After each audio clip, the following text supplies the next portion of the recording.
Então, sejam bem-vindos a mais uma conversa do canal Mundo em Análise, hoje com a enorme presença do diplomata Paulo Roberto de Almeida, que vai introduzir um pouco do currículo dele, da vivência dele na diplomacia brasileira e nas relações internacionais, e eu não conseguiria imaginar alguém melhor capacitado para responder os temas que nós temos aqui hoje. Então, muito obrigado pelo seu tempo, pela dinâmica maravilhosa da conversa. Meu caro Paulo, por favor, fique à vontade para expor o seu currículo. Muito obrigado, Luiz Maluf. Com prazer que participo do Mundo em Análise, esse canal privado, particular, mas útil para o debate entre estudantes, pesquisadores, professores. E eu me enquadro nessa categoria de um acadêmico, de um pesquisador, de um estudante, como sempre, mas que durante 44 anos quase foi diplomata de carreira. A minha formação, o meu background, digamos, é muito simples. Eu era um estudante em São Paulo, entrei na USP em Ciências Sociais, aliás, fui a primeira turma dos barracões da USP depois da destruição da Maria Antônia, não é? Eu estava fazendo vestibular logo depois da famosa batalha da Maria Antônia, do Mackenzie contra a FEFELESH, ao mesmo tempo que eu participava de movimentos contra a ditadura, etc., e frequentei durante 1 ano e meio o curso de Ciências Sociais, mas logo que eu entrei em final de 68, não é? Ato 5, os meus professores foram cassados em maio de 69, Fernando Henrique Cardoso, Florestan Fernandes, Ottaviani, vários outros em outras faculdades, etc. Então, o curso perdeu um certo interesse para mim, inclusive porque eu já tinha lido a bibliografia antes, já com 15, 16 anos, já estava lendo os grandes mestres da teoria social brasileira, não é? Caio Prado, Celso Furtado, Florestan Fernandes mesmo, Fernando Henrique Cardoso, Sérgio Buarque de Holanda, enfim, os grandes mestres da teoria social brasileira. Então, e como eu estava vinculado a grupos de resistência, digamos assim, à ditadura, eu achei que eu poderia ser preso, resolvi largar a USP e fui para a Europa, quase sem recursos, não é? Mas me estabeleci na Bélgica, depois de um pequeno tour pelo socialismo real, fui a Praga, pós-invasão soviética em 1968, cheguei lá no final de 70, passei o inverno, achei tudo tenebroso, não pelo inverno e não tanto pela miséria material, que a gente sabe que o socialismo era a miséria material. Eu nunca tive nenhuma ilusão, mas eu fui porque tinha uma universidade em Praga, 17 de novembro, que acolhia estudantes estrangeiros, como tinha a Patrícia Lumumba em Moscou. Eu tinha a intenção de estudar, eu não tinha dinheiro para pagar cursos em outros países, etc., mas eu logo descobri que, além da miséria material, havia uma miséria moral, Estado policialesco. Então, eu saí muito rapidamente da Tchecoslováquia, fui à Bélgica por referências de amigos e me estabeleci na Bélgica. Trabalhei e retomei o meu curso de Ciências Sociais. Na verdade, comecei do primeiro ano, né? Perdi 2 anos da minha vida estudantil nessas aventuras pela Europa, mas fiz a graduação em Ciências Sociais na Universidade de Bruxelas.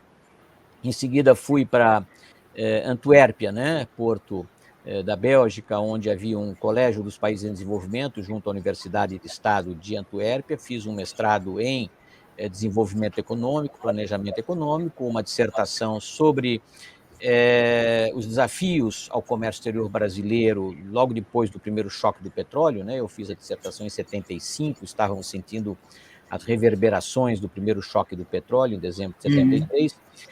Me inscrevi imediatamente para um doutoramento, também na Universidade de Bruxelas, voltei a Bruxelas, o meu professor de História Econômica me aceitou para uma tese que seria florestânica, né, sobre revoluções burguesas, sobre desenvolvimento do capitalismo e democracia no Brasil. Mas aí o Geisel tinha anunciado aquela abertura da distensão e eu resolvi voltar ao Brasil, depois de 7 anos de ausência. Quando eu voltei ao Brasil, em março de 1977, logo em seguida veio o pacote de abril, fechamento do Congresso, mais cassações e endurecimento do regime, não é? Mas, em todo caso, eu me estabeleci em São Paulo, tenho família lá, e comecei a dar aulas em diferentes unidades, né? FMU, Campos Sales, cooperei com a Unicamp, com a FGV, e esperava, claro, ingressar numa carreira acadêmica, que sempre foi a minha perspectiva de vida, professor, pesquisador, intelectual, digamos, vinculado às causas democráticas. Ávido leitor desde sempre, né? Sim, eu fui um rato de biblioteca desde que eu aprendi a ler, como eu digo sempre, na tardia idade de 7 anos, né, quando se começava o ensino primário. Só aprendi a ler com 7 anos, mas aí eu li todos os livros da biblioteca. Tive a felicidade de morar num bairro pobre na época, Itaim Bibi, ruas de terra, mas que tinha uma biblioteca pública infantil ao lado de casa, a Biblioteca Anne Frank, onde eu passei toda a minha infância e uma parte da juventude, não é? Então eu absolutamente li tudo, sempre fui um rato de biblioteca, e foi isso que me ajudou a ingressar no Itamaraty, porque logo depois que eu cheguei ao Brasil, 3 meses depois, sem perspectiva de um emprego fixo, digamos, eu vi um anúncio publicado na Folha de São Paulo, pelo Itamaraty, a abertura de concurso direto, não vestibular para o Instituto Rio Branco. Eu já estava no doutoramento, não queria voltar a ser aluno novamente, não é? Não teria feito o vestibular para fazer mais 2 anos de curso para depois me tornar diplomata, mas era uma fase em que a diplomacia brasileira estava se expandindo no exterior, justamente porque você teve o choque do petróleo, causou um impacto muito severo para o Brasil. Eu, aliás, analisei isso na minha dissertação de mestrado. Nós importávamos 80% do nosso petróleo, não é? Uma fatura petrolífera anual de 850 milhões de dólares, logo se converteu em 74 para 2 bilhões e meio de dólares, né? O preço triplicou, não é? Saiu de 4 dólares o barril, como tinha ficado durante quase 30 anos, para 12. E depois, no segundo choque do petróleo, foi a 30, a 35, que seria o equivalente a 120 dólares de hoje, aproximadamente, não é?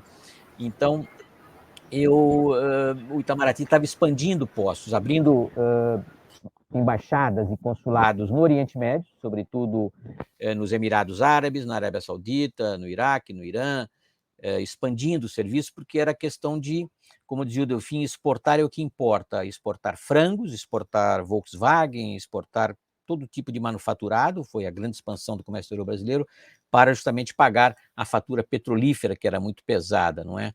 Então foi aí que eu fiz o concurso direto, nem tive tempo de estudar, devo ter tirado nota 100 em economia, nota 100 em história, nota 100 em português, nota 100 em política internacional, porque eu era um ávido leitor.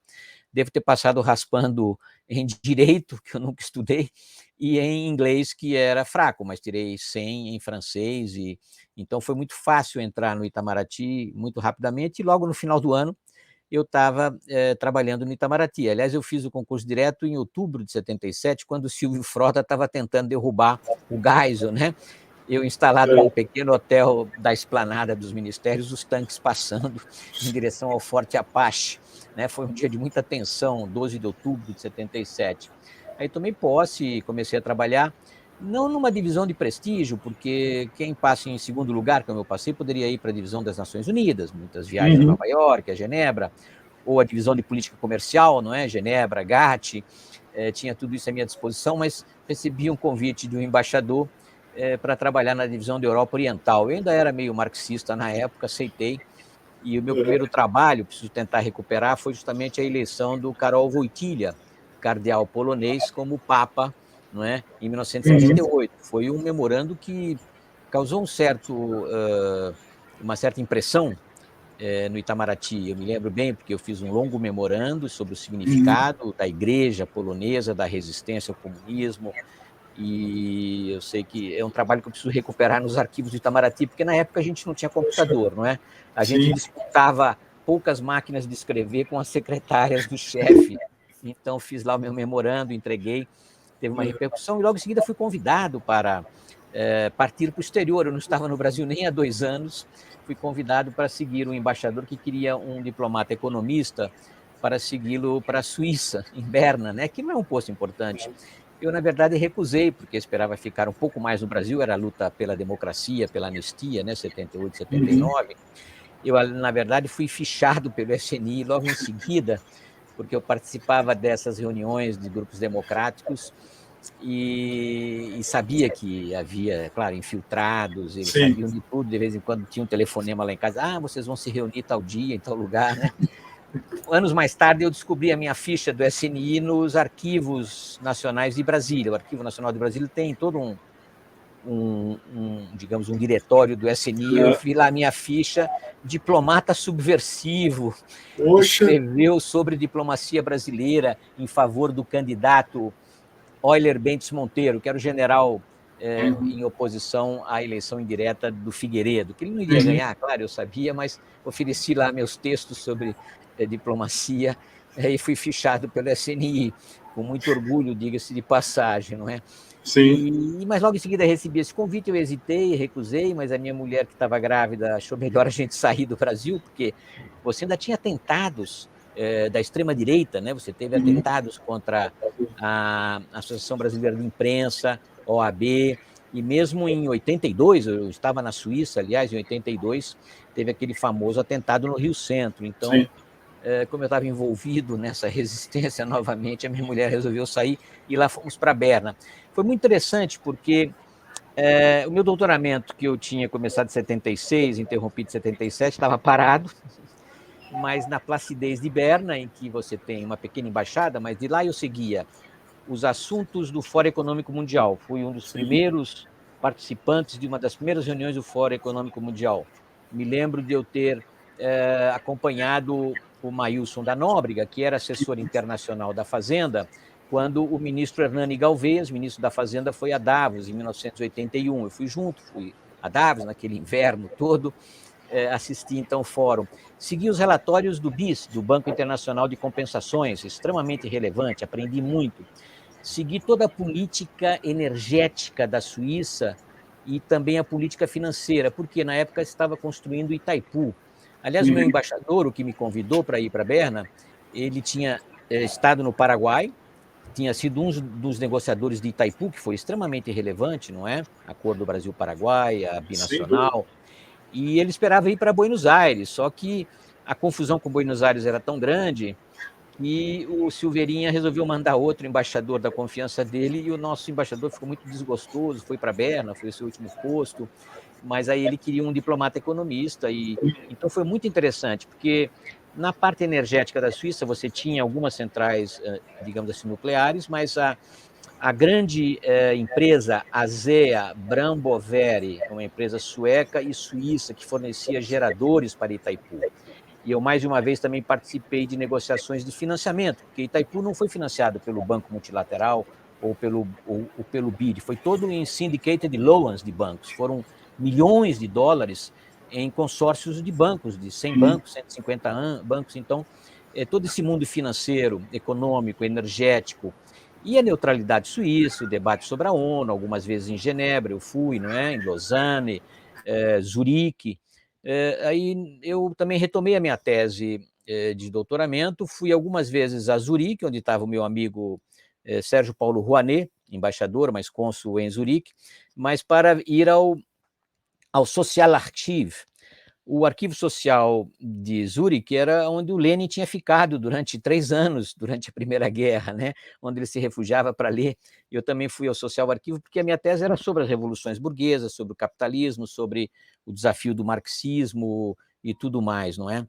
E foi também um período em que, graças a ser diplomata, ter dinheiro, que eu não teria como professor, pude importar muitos livros na Suíça, comprar muitos livros para me abastecer. E foi uma revisão muito importante na minha vida, na minha, digamos, na minha concepção histórica, né? Porque, claro, que eu vinha do marxismo juvenil, da toda a escola paulista de sociologia, desenvolvimentismo, terceiro mundismo, aquelas coisas todas, e aí eu fiz uma revisão própria, uma reversão de expectativas, como diria o Roberto Campos, não é? Lendo não só todo o Max Weber, mas também Marx e também os grandes historiadores das revoluções burguesas, assim, da Revolução Burguesa Inglesa no século XVII, da Revolução Francesa, da Revolução Americana, das revoluções russa e chinesa, não é? Do processo de modernização von Oben, como diria o Barrington Moore, sobre os casos democráticos e ditatoriais, não é? O famoso livro dele, Origens Sociais da Democracia e da Ditadura, né? Senhores e camponeses na modernização. Foram as duas bases da minha tese. Ela era florestânica no início, se tornou um pouco antiflorestânica no final, Barrington Moore, Fernand Braudel, vários outros historiadores, Tocqueville, certamente, Albert Hirschman, sobre a América Latina. Foi uma revisão muito grande, tanto que na minha defesa de tese, já em 84, não é? Eu já tinha saído da Suíça, estava em Belgrado, por sinal, mas fui a Bruxelas, eu ia muito a Bruxelas, né, atravessando toda a Europa. Eu até me desentendi com o meu orientador, que era um historiador econômico marxista, e eu tinha uma perspectiva muito mais eclética, digamos, não é? Ele não gostou muito da minha versão final da tese, mas os outros membros da banca gostaram muito, me deram um grande distinction, né, que significa um prêmio, né, digamos assim. Uma honraria. É uma honraria. Então, logo que eu terminei a defesa do doutorado, em 84, até viajei pela Europa toda, fui até a Escandinávia. Na verdade, eu pretendia ir até a União Soviética de carro, mas ao chegar em Helsinki, né, para tomar o ferry para Leningrado, fui na Intourist, que era a companhia soviética de turismo, para pegar os vouchers de hotel, de gasolina e tudo isso. Estava tudo errado e não iria combinar com o meu período de férias. Acabei desistindo de ir para a Rússia de carro, né? Os meus colegas de Moscou diziam: não venha, você é um louco, você não vai conseguir atravessar a Rússia. Eu queria entrar por Petrogrado, Leningrado, digamos, né? Descer a Moscou, depois voltar por Kiev ou Minsk, atravessando aquelas terras ermas das planícies das tropas napoleônicas, russas, nazistas, etc. Então desisti, mas fiz um belo passeio pela Escandinávia toda, fui até o Nordkap, lá na Noruega, pelos fiordes, e logo em seguida depois voltei para o Brasil para assistir à eleição do Tancredo Neves, em janeiro de 85, né? Logo em seguida ele morreu, mas aí eu trabalhei algum tempo no Brasil, segui o começo da Constituinte, aí eu comecei a escrever sobre partidos políticos e política externa, sobre o papel do parlamento na política externa, segui o começo da Constituinte, mas logo em seguida fui convidado para ir para Genebra, não podia recusar. Genebra realmente é um posto máximo, eu considero melhor do que Nova York, porque Nova York você tem muito blá blá blá, né? Discursos, resoluções, mas que se você botar na gaveta e esquecer, não acontece muita coisa, a não ser quando o Conselho de Segurança, evidentemente, toma decisão. Mas Genebra é o fórum negociador de interesses concretos reais.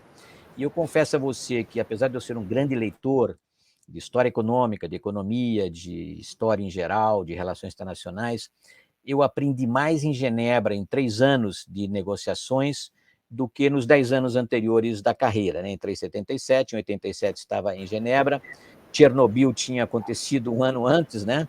Teve até nuvens sobre a Suíça, a gente chegou meio temeroso, mas de 87 a 90 eu segui o início da rodada Uruguai, que foi um grande ensinamento. E o Brasil, Índia e alguns outros terceiros mundistas eram chamados xiitas, porque nós nos opunhamos à agenda que os americanos queriam implementar no GATT desde 82, né? Foi uma conferência ministerial fracassada de serviços, propriedade intelectual, investimentos, temas bem mais abrangentes que o GATT tradicional, que era apenas tarifas, mas as tarifas estavam resolvidas entre os países desenvolvidos, eram uma média muito pequena, né? Nós estávamos ainda nos 40% da mediana, 44%, mas nós éramos protecionistas e toda aquela políticas especiais, espaços de política, como se diz, para políticas nacionais de desenvolvimento.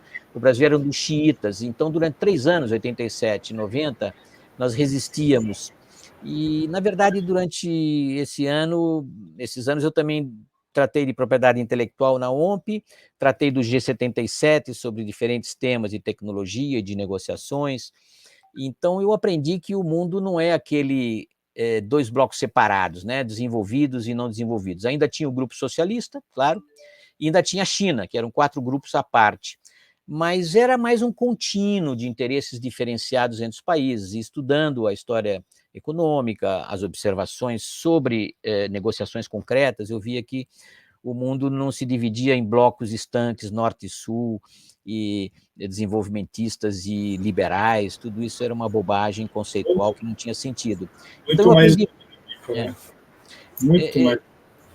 Exato. Então, eu aprendi muito lá nas negociações práticas e vi que o Brasil tinha um discurso ainda estilo anos 50, anos 60, né? Eu até tentei fazer um trabalho, já indo para conselheiro, quando a gente tem que fazer uma tese de altos estudos, tentei fazer um trabalho sobre a diplomacia comercial do Brasil, entrevistando meus colegas, embaixadores, mandando questionário para vários embaixadores, mas senti muita relutância das pessoas responderem as minhas questões, não é? Então eu desisti de tratar do mundo dos vivos ou dos assuntos correntes e fui para o mundo dos mortos, né, no século XIX, onde ninguém mais pode reclamar.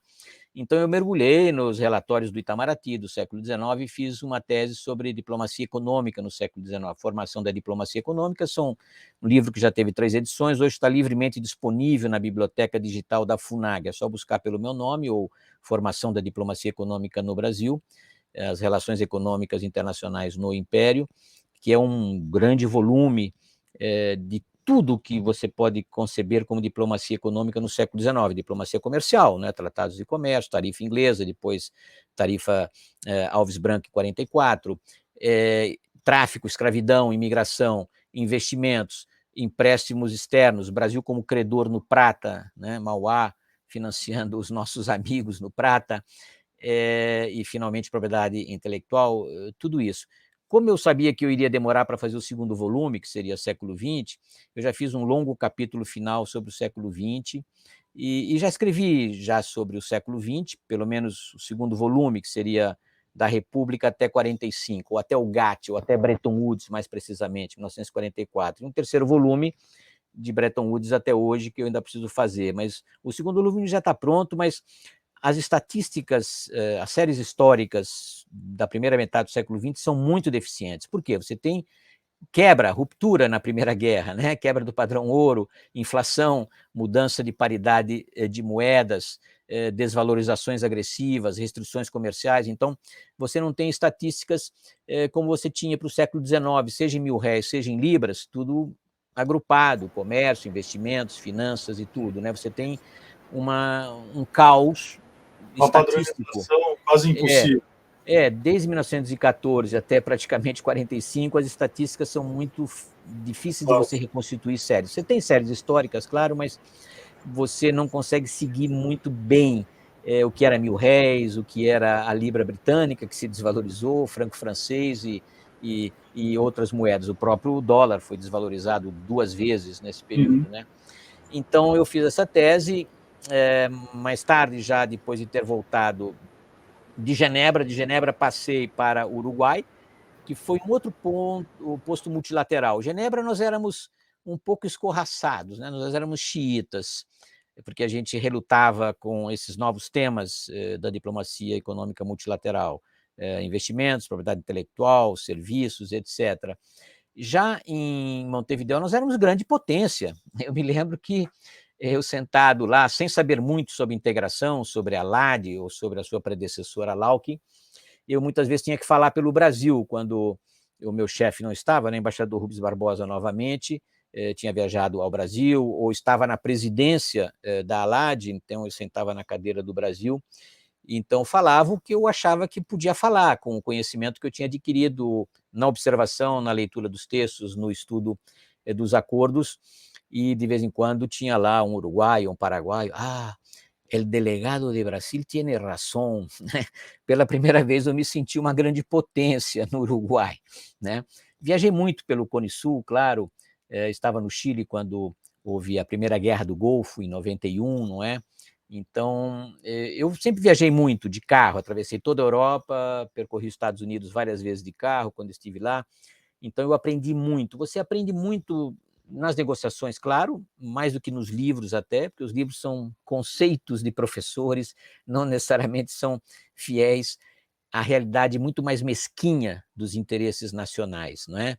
E você sabe que os tratados não são exemplos de direito puro, eles sempre têm um escape clause, né, como se diz, uma escapatória para chamadas grandfather clauses, né, as cláusulas do avô, ou seja, já que está mantido, precisamos manter. Isso valia para, né, navegação de cabotagem nos Estados Unidos, para o waiver sobre comércio agrícola, que é um bem, devia estar no GATT, mas não estava, ficou fora do GATT até a rodada do Uruguai, justamente, que terminou só em 93, né? Eu já estava de volta ao Brasil. Então, em Montevidéu também foi um grande ensinamento sobre integração. Aliás, meu primeiro livro foi sobre o Mercosul. Em 93, eu publiquei um livro chamado Mercosul no Contexto Regional e Internacional.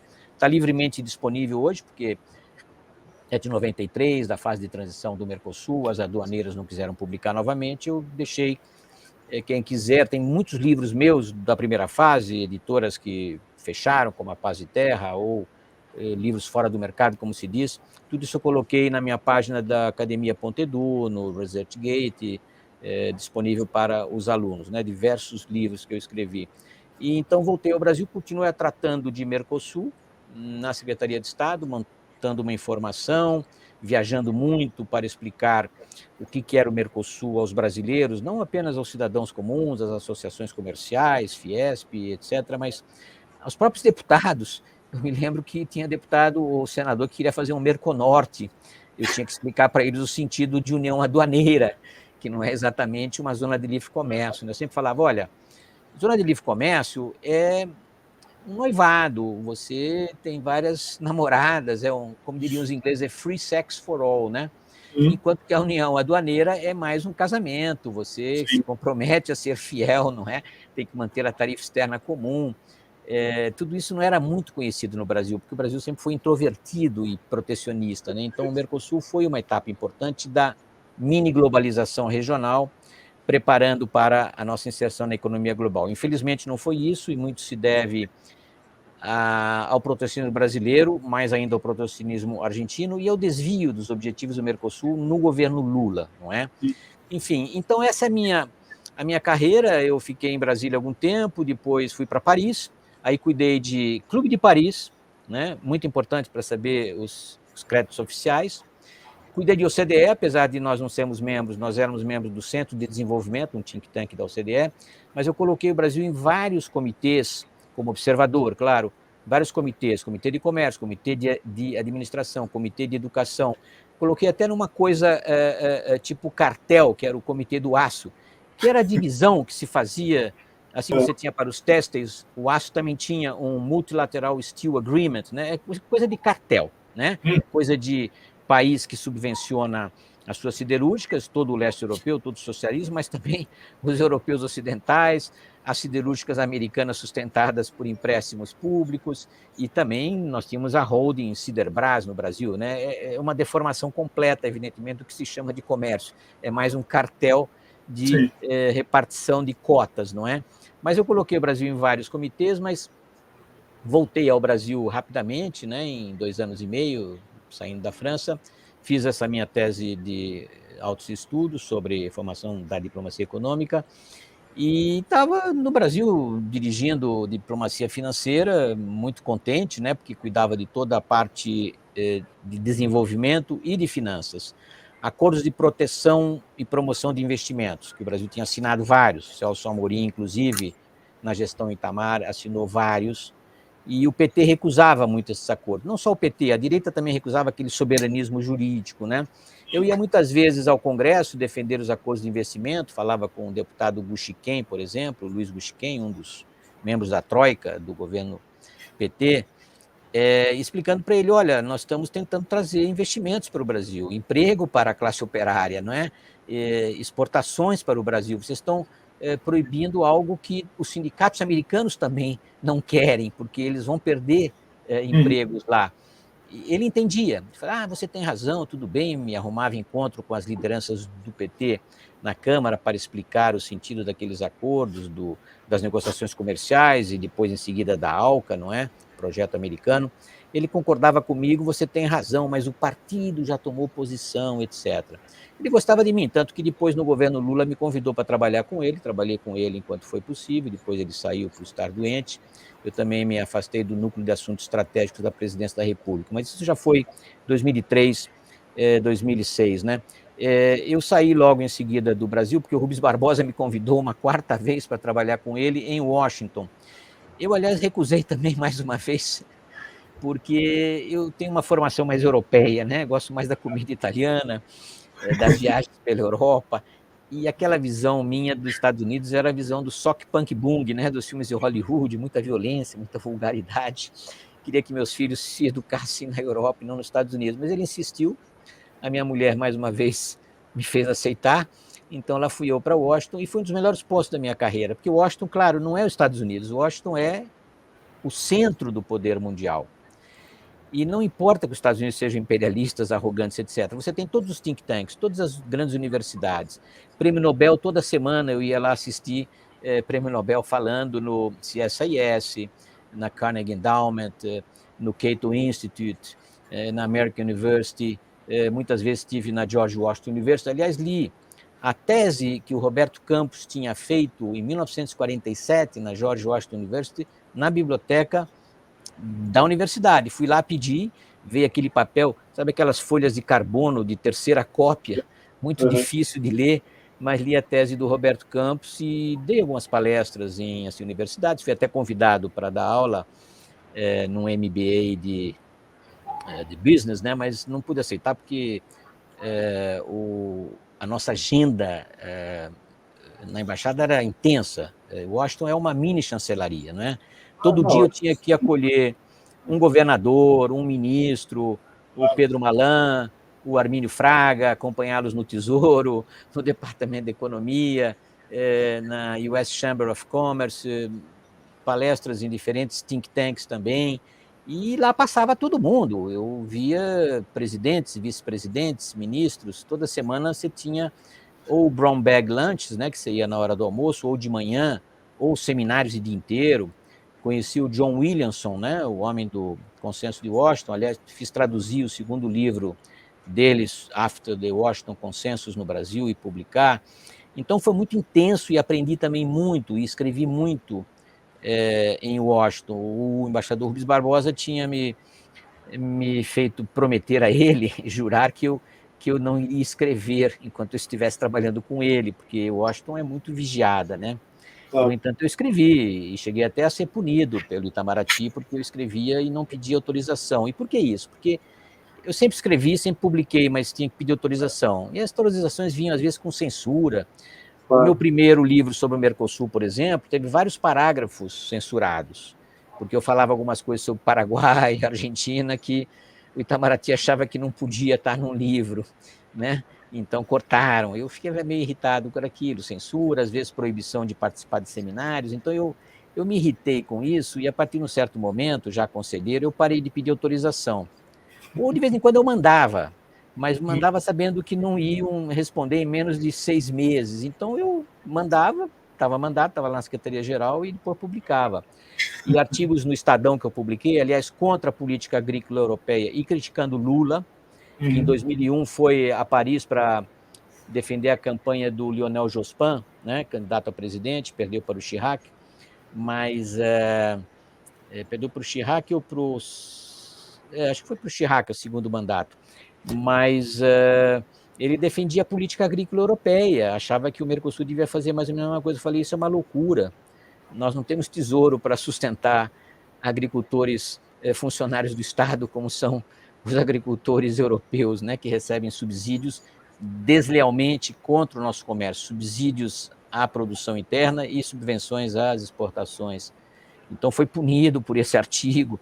Depois eu dei uma entrevista para Páginas Amarelas da Veja, fui punido mais uma vez. Punido quer dizer um telegrama, lembrando que eu deveria pedir autorização e não sei o que, tal, essas coisas. E aí, quando o Lula ganhou, aliás, ele esteve lá em Washington, me lembro, nós estávamos lá em Washington em final de 2002, quando ele já eleito, né, foi convidado, foi à Argentina, foi ao Chile, se não me engano, e foi a Washington em 10 de dezembro de 2002. E aí ele falou no National Press Club, na US Chamber of Commerce, aquela coisa para dizer, olha, nós não somos lobo mau, nós não vamos chutar o pau da barraca, nós vamos respeitar contratos, um pouco que estava naquela carta ao povo brasileiro de junho de 2002, né? Mas o embaixador Barbosa fez um jantar que explodiu em 3 salas, em vez de ser a mesa de jantar, não uma mesa estilo Putin, né, uma mesa menor, mas não cabia todo mundo. Tivemos que fazer em 2 salas com telão, porque o Lula traiu todo o Washington. Veja você, eu tive que recusar telefonema, convite, né, para o jantar do Nicholas Brady. Nicholas Brady foi o homem dos Brady Bonds, o homem que tinha participado, junto com o James Baker, da reconfiguração da dívida externa da América Latina. né? Em 2002, ele me telefonou pedindo para estar lá no jantar. Eu falei, olha, não tem mais lugar, tá tudo ocupado, infelizmente, tive que me desculpar, mas você vê, atraiu. O Lula fez aquele discurso lacrimejante, queria dar comida para todo mundo, né? Eu sentei do lado do pastor Jesse Jackson, se não me engano, aquele discípulo do Sim, Martin Luther King, né, que foi candidato à presidência nos anos pois. nos anos 90, alguma coisa assim, enfim, sentei, ficamos conversando, vi que ele era meio populista e demagogo, né? Enfim, mas foi uma experiência fascinante. Mas aí em seguida, já na posse do Lula, aliás, o Henrique Meirelles estava em Washington um pouco antes do Lula chegar. Henrique Meirelles era deputado eleito pelo PSDB de Goiás, né, iria ser deputado, foi para Washington acompanhando o Marconi Perillo, se não me engano, o governador, para negociar empréstimos no BID, e espertamente ficou por lá. O Marconi Perillo voltou e ele ficou por lá. E o Lula estava desesperado, porque ele tinha já enfrentado 2 recusas para presidente do Banco Central. Não sei quem são, mas você imagina, esses banqueiros, né? Claro. Então ele estava meio desesperado para falar com os americanos, né? E aí o Palocci estava lá, e o Rubens Barbosa convidou, e o Palocci foi escolhido na embaixada.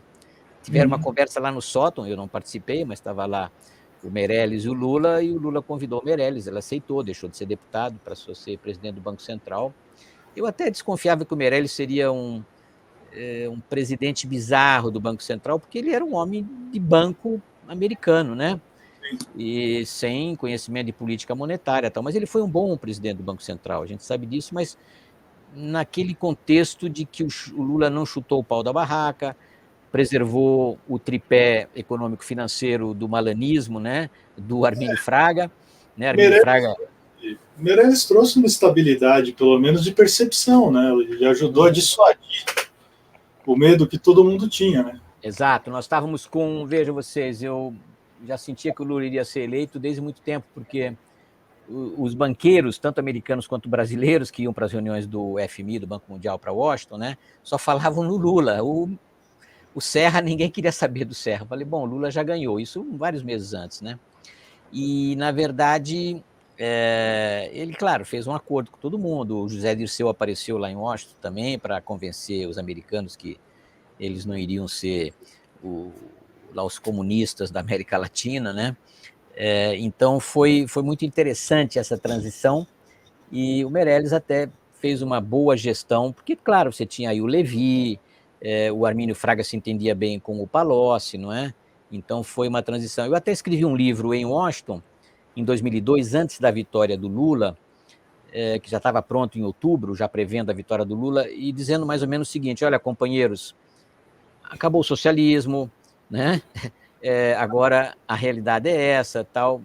O livro se chamava Grande Mudança, consequências políticas, consequências econômicas da transição política no Brasil. Ele acabou sendo publicado no Brasil só em janeiro de 2003, mas ele já estava pronto antes das eleições, enfim. Os petistas não gostaram muito, porque eu dava umas certas aulas para ele não de neoliberalismo, mas de economia real, né? Mas acontece que no começo de 2003, justamente, eu já era um dos professores orientadores do mestrado do Rio Branco. O Rio Uhum. Branco funcionou curso preparatório à carreira diplomática até 1995, depois ele tornou-se um curso de formação a partir de 1995 com a exigência não de apenas 2 anos de educação superior e mais 2 anos de Rio Branco, mas de formação completa a partir de 95, e em 2001 virou mestrado em diplomacia.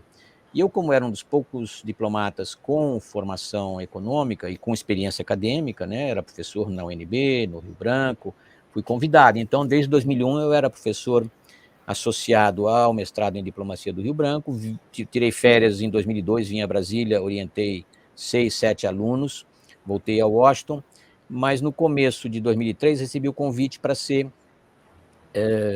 diretor de estudos do mestrado do Rio Branco. Significa coordenar toda a grade curricular, os professores, pesquisa, revista, né? Uma série de questões típicas de um mestrado, né? Então aceitei e, para minha surpresa, ou não tanto, né? Porque o nosso secretário-geral do PT, não é? O Samuel Pinheiro Guimarães, com quem eu tinha trabalhado em Paris, achava que eu era muito neoliberal. Não era neoliberal, eu nunca fui nenhuma dessas coisas. Eu sou um racionalista em economia, mas como eu tinha escrito, não no sentido terceiro-mundista, que era o dele, né? No sentido mais eclético, né? Fiz publicar o livro do John Williamson, escrevi vários artigos sobre economia global. Eles me recusaram, eu fui vetado. Em começo de 2003, eu recebi o convite, aceitei, fui vetado para dirigir mestrado do Rio Branco. Tirei férias lá em meados do ano de 2003, vim a Brasília perguntar, porque eu já tinha 4 anos de Washington, é mais ou menos o tempo limite, né?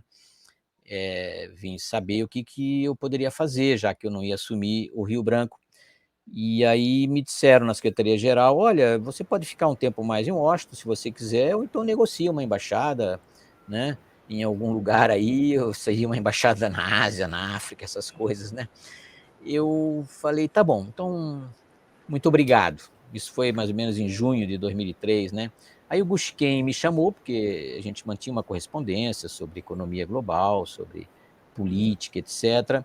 Me chamou para trabalhar com ele nesse núcleo de assuntos estratégicos, seria uma espécie de SAI, né, que estavam retomando, e eu acabei aceitando, falei para o Itamaraty, olha, vocês podem me remover e me deslocar para a presidência da República, aí então eu voltei ao Brasil em 2003, final de setembro de 2003, outubro, por aí, e comecei a trabalhar nesse núcleo de assuntos estratégicos, sempre me contrapondo aos petistas, porque era uma confusão muito grande. Eu acompanhei durante 2 anos e meio, intensamente, o começo da bagunça petista na economia, porque você tinha, primeiro, aquele governo de transição no Banco do Brasil, né, de outubro a dezembro, que era mais para inglês ver, como se diz. Estavam aqueles acadêmicos todos fazendo grandes planos, mas o Lula não estava interessado nisso. E não queria convidar nenhum acadêmico, com exceção dos mais fiéis, porque acadêmicos ficam colocando perguntas e colocando problemas, né? Então ele chamou os militantes de base. Chamou os militantes de base e os aparatiques do PT, então era uma bagunça, eles não sabiam fazer nada, não sabiam redigir uma portaria, um decreto, nada.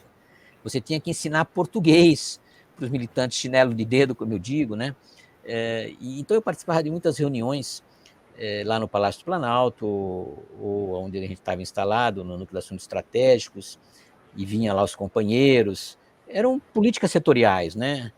Então era aquelas dúvidas existenciais dos petistas, porque eles queriam tudo para o mercado interno, tudo para a população pobre e tudo nessa visão econômica romântica. Eu falava para ele, olha, isso não vai dar certo, porque o agronegócio, a indústria, o comércio, os acordos do GATT, o Mercosul, não permite fazer isso, né?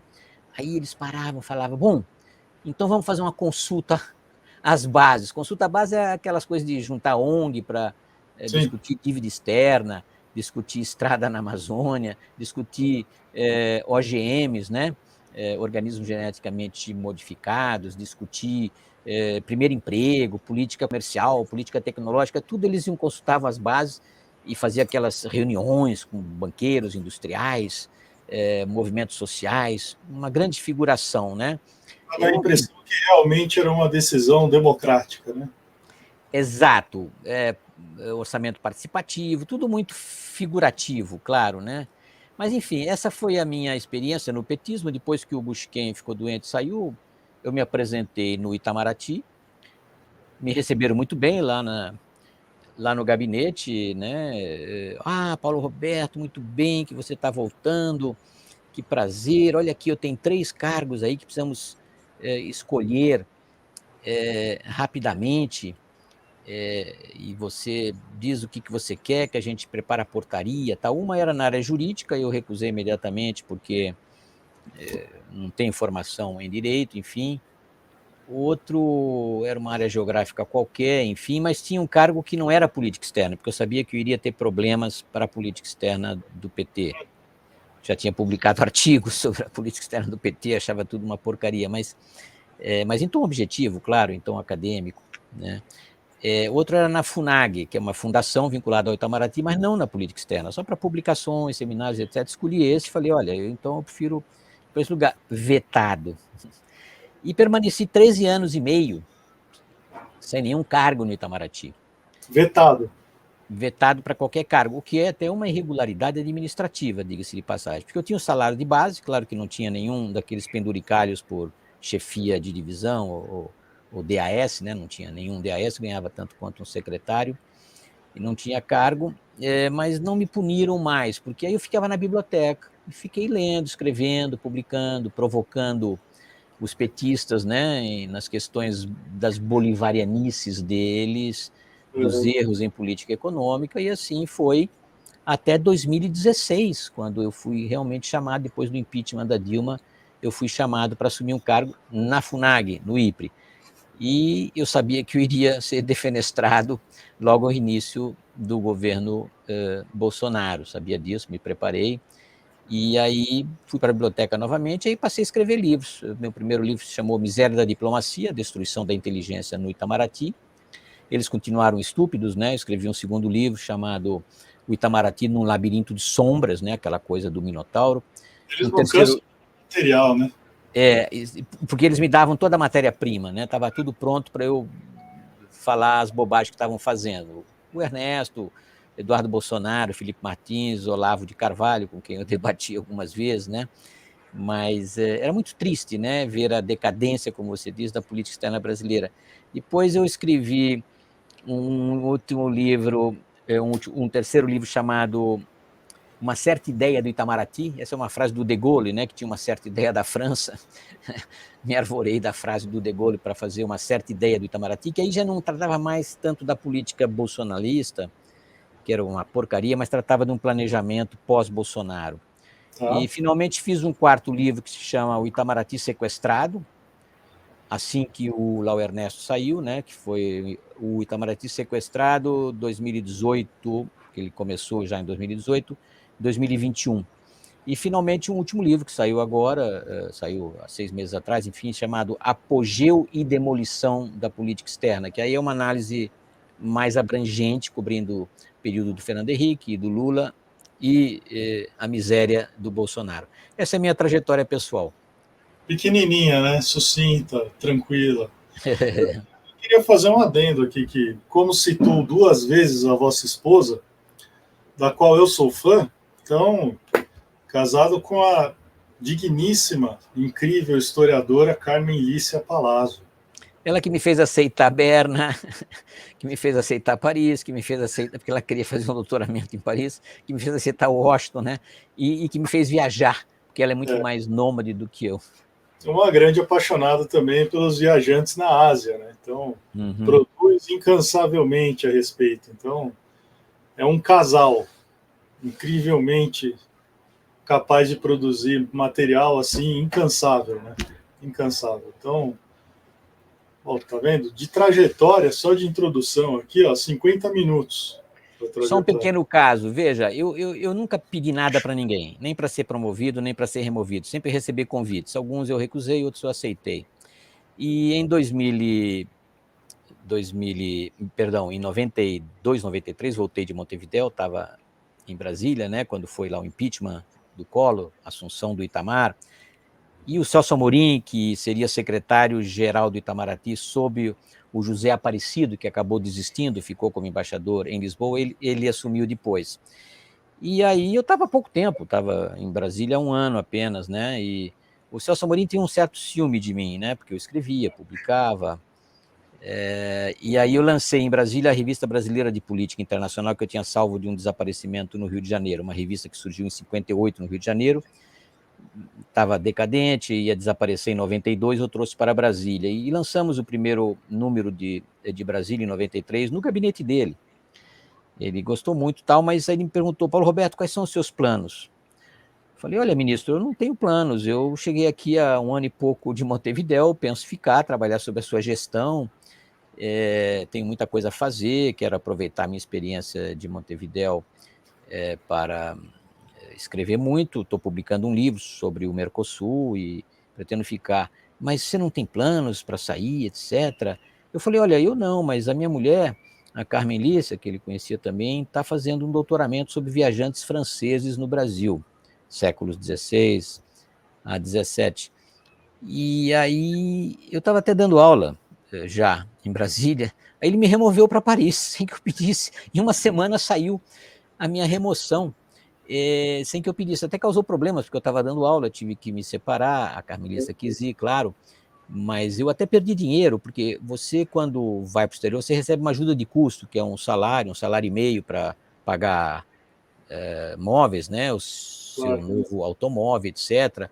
Mas isso, pela legislação, só pode ser dado com 2 anos minimamente, não pode em menos de 2 anos você receber 2 ajudas de custo. Aliás, em Montevidéu também estava menos de 2 anos, o Rubens Barbosa me chamou para trabalhar com ele em Brasília, eu aceitei, mas o chefe da administração me falou, olha, se você vier agora, você vai perder ajuda de custo, né? Porque você está só 1 ano e meio em Montevidéu. Aí eu tive que ficar em Montevidéu, vim algumas vezes a Brasília, trabalhei com o Rubens, mas voltei a Montevidéu só com 2 anos para voltar, porque voltando para Brasília é importante a ajuda de custo, porque a vida em Brasília é cara, Isso. e o salário é muito baixo, né, o salário em real.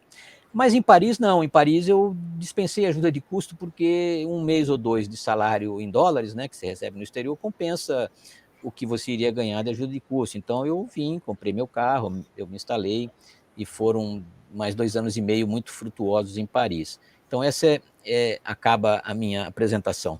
Vamos lá. Perfeito, perfeito. Então, assim, pouco qualificado, né?